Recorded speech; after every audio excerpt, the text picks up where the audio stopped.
जय सनातन धर्म की प्रिय सनातनियों, आप सभी का स्वागत है हमारे इस कार्यक्रम में। सनातनियों, मैंने आप लोगों से पहले भी कहा है कि किसी भी चीज के निर्माण प्रक्रिया में तीन चीजों का बहुत महत्वपूर्ण रोल होता है।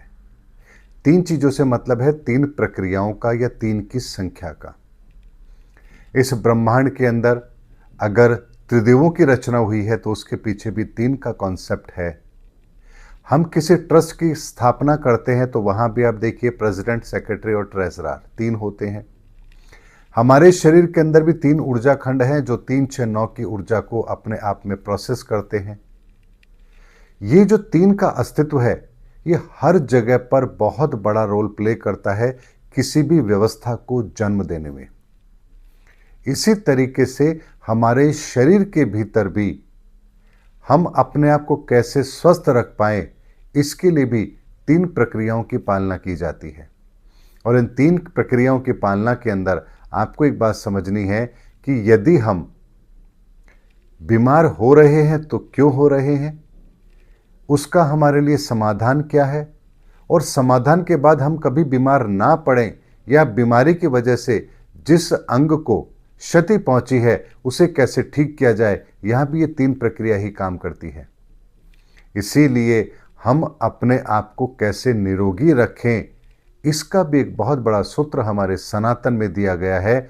आप लोग ज्यादातर तो योग को जानते हैं या फिर आयुर्वेद को जानते हैं, लेकिन क्या आप जानते हैं योग और आयुर्वेद को भी जिस चीज से जन्म मिला है या जिसके द्वारा इन दोनों चीजों की उत्पत्ति हुई है, सुविधा की उत्पत्ति हुई है, उसका मूल कारण क्या है, मूल सोर्स क्या है?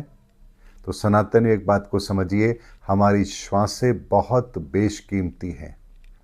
हम दुनिया की तमाम दौलत लुटा करके भी एक श्वास नहीं खरीद सकते, ये बात आप लोगों ने सुनी है।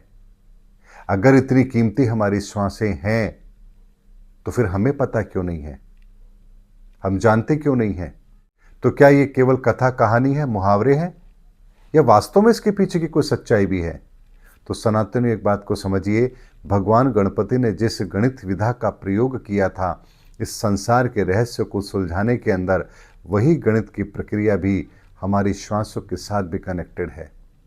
इसीलिए हमारे एक श्वास को लेने, रोकने और छोड़ने के अंदर 9 सेकंड का समय लगता है। अगर ये 9 सेकंड के समय के अंतराल में ही यदि हम श्वास को ले रहे हैं, यानी 4 सेकंड के अंदर हम श्वास को खींचेंगे, 2 सेकंड इंटरवल यानी कि विराम लेंगे, और उसके बाद 3 सेकंड के अंदर हम इस श्वास को वापस से छोड़ेंगे। यहाँ 9 सेकंड की एक प्रक्रिया होती है और 1 सेकंड का इंटरवल लेकर के वापस से हम इस प्रक्रिया को दोहराएंगे। इस तरीके से जब हम श्वास लेते हैं तो हमारी 10 सेकंड में एक श्वास की प्रक्रिया पूर्ण होती है और 1 मिनट के अंदर 6 श्वास पूर्ण होती है। और यदि ये अभ्यास हम 1 घंटे के लिए रोज करना आरंभ कर दें तो हमारे शरीर को जितनी भी ऑक्सीजन चाहिए ऊर्जा के रूप में शरीर के प्रत्येक अंग के लिए, वो इस प्रक्रिया से पूर्ण हो जाती है।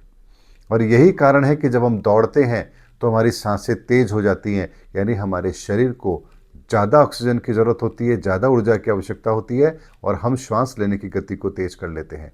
वहीं ध्यान की अवस्था के अंदर महापुरुषों को, संतों को, ऋषियों को किसी ऊर्जा की आवश्यकता नहीं होती है, शारीरिक ऊर्जा की, तो यहाँ उनकी श्वास की गति धीरे, मध्यम और मध्यम होते होते इतनी शिथिल हो जाती है कि उन्हें श्वास लेने और छोड़ने का भी एहसास नहीं होता है। ये ध्यान की उच्चतम अवस्था है।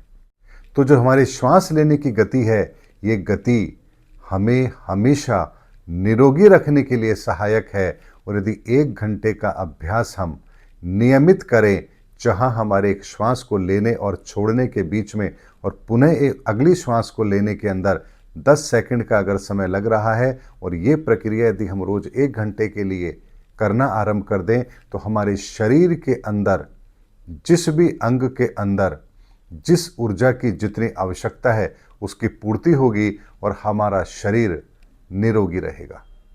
लेकिन मान लीजिए इस जानकारी के अभाव में हम रोगी हो गए, तो फिर हमें आयुर्वेद दिया गया ताकि आयुर्वेद के द्वारा हम उस रोग को ठीक कर सकें।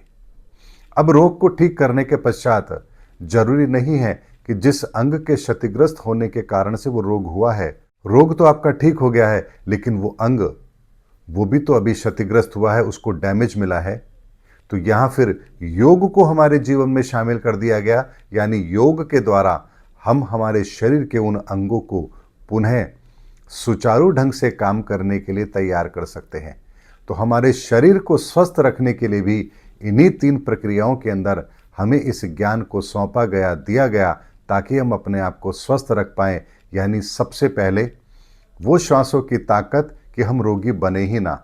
अगर हम रोगी बन गए तो आयुर्वेद के द्वारा उसका इलाज, और इलाज के बाद में भी यदि हमारे शरीर का कोई अंग क्षतिग्रस्त हो चुका है या निष्क्रिय हो चुका है, तो योग के द्वारा पुनः उसको सक्रिय कर देना। इसी 3 स्टेज के अंदर हमें इस शरीर को स्वस्थ रखने का विज्ञान हमारे ऋषि मुनियों ने दिया है।